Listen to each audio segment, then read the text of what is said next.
the Behringer UMC 202 HD interface. This video is not a review of this device, nor of this microphone, so I won't bore you with the specs. You can find more talented reviewers that have covered this device in more detail on YouTube, especially Julian Krause, which I believe he has covered this interface. But what makes this interface so special in 2023? Let's see in this video my experience and my discovery. Hey guys, this is Future Abdul, and I just want to go over a few things here rather. So the rest of the video, the main video, will actually have a VST applied. So this is a VST called Neutron 3 Elements, and I will be using a transient shaper and compressor applied to my microphone.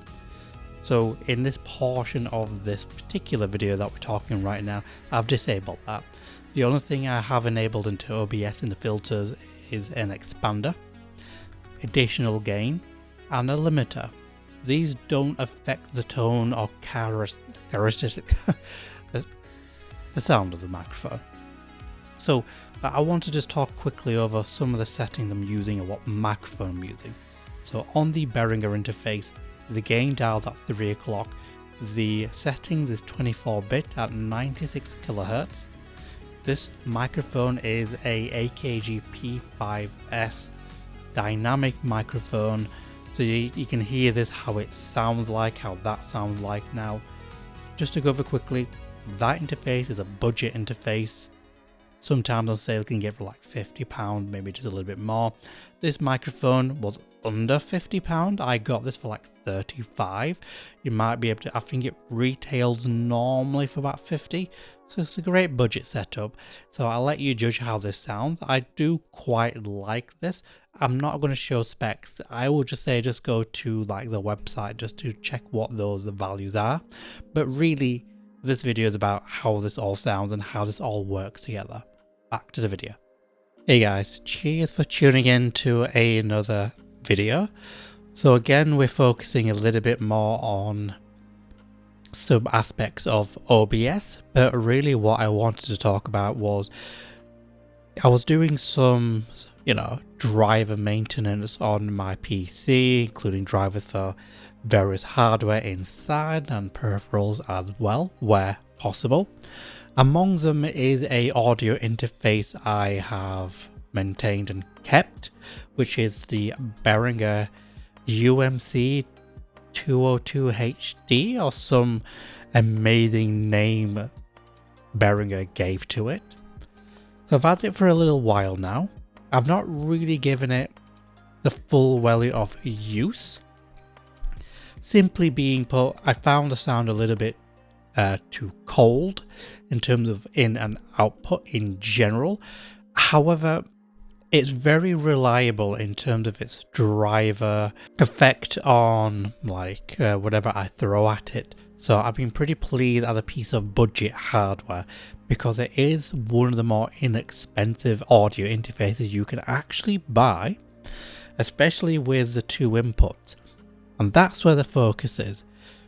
When I was doing I did the driver updates to something relatively recent.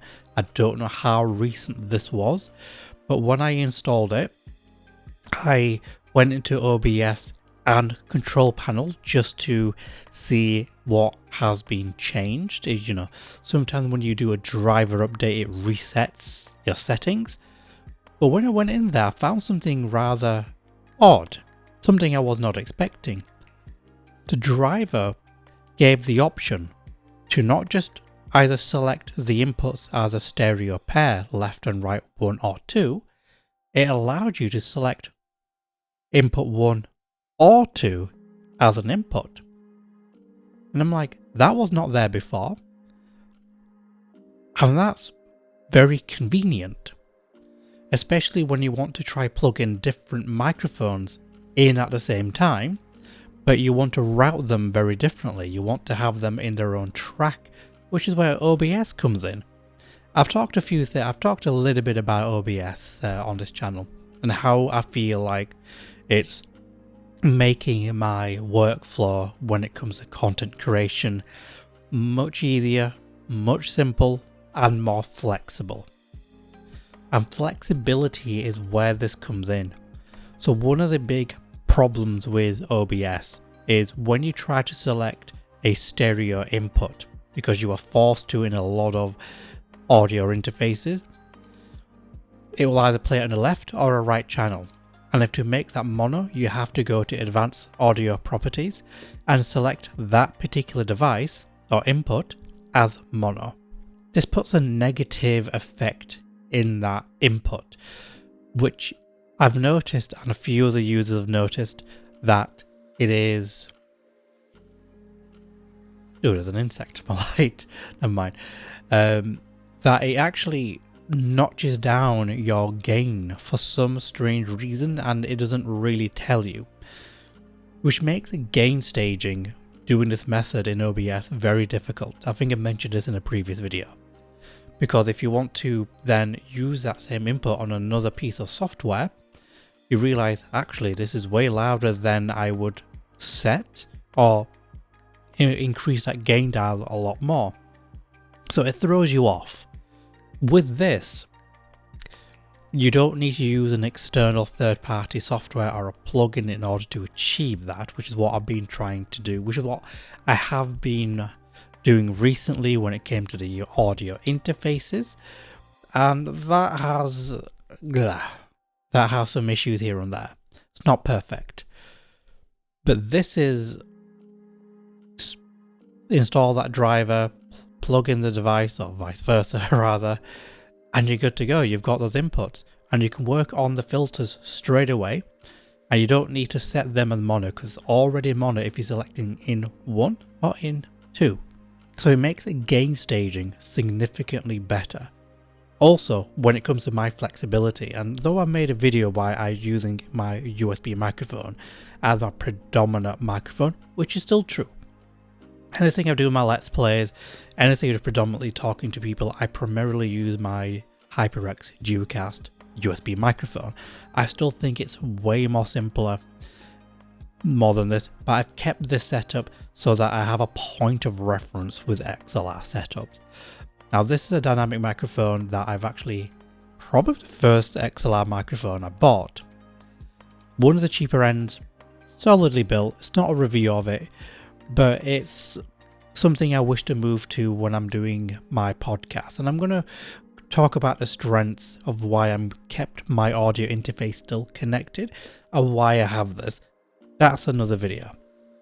In here, this allows me to have one of the ports, in this case input 1, for this microphone, so I can have that gain dial locked at a position after, after trial and error testing to see where you're happy with. So I don't have to faff around with a stereo in OBS with filters already pre-applied, and I have to keep either adjusting the filters or having to constantly adjust the gain dials on the interface, which is rather unfortunate. This allows me to have an OBS set for each input, in this case input 1 and 2, in their own dedicated tracks, and the filters already applied, with the gain dial at each input pre-positioned for that specific microphone that I wish to use, which means all I need to do is plug in the microphone I wish to use. It's a lazy approach, but it's simpler, it's easier workflow, and it makes the whole setup more flexible, and it just allows me to get on with it without having to find weird workarounds that I really dislike.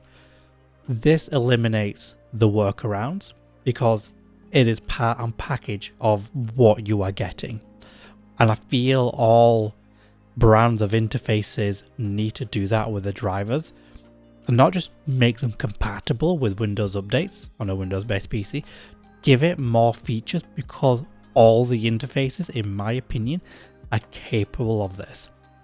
I had a PreSonus interface as an example. It doesn't allow you to select one of the 4 inputs as mono, but if you went into the DAW that PreSonus makes Studio One, it allows you to select each one of those inputs as mono. So the device is capable of it, but the manufacturer decides not to do it. Behringer here has given you all the options. You can have them as mono inputs or maintain them as stereo. There isn't a downside to this. So this allows me to do more microphone testing. It allows me to be more flexible in terms of what I want to record, what I want to present, and the type of video I want to make that I feel like each microphone I want to record with is most suitable for. And how this particular driver updates, however recent it was, brings increased value to the device. And for people searching for interfaces, and that's really what they want, and they want this kind of work for where they do want to utilize different microphones, but they want to have independent inputs for mono, so they can set them appropriately fixed, so all they need to do is plug in said microphone when they wish. Get this, or the slight model above it. It's inexpensive, it performs well, it's not very big, doesn't require a lot of cables, and it's a more flexible device compared to significantly more expensive interfaces. If you made it this far, guys, thank you. Give this video a like and subscribe, it means much to me, and till next time, hopefully I'll cover more gaming videos, but there we go. See you guys.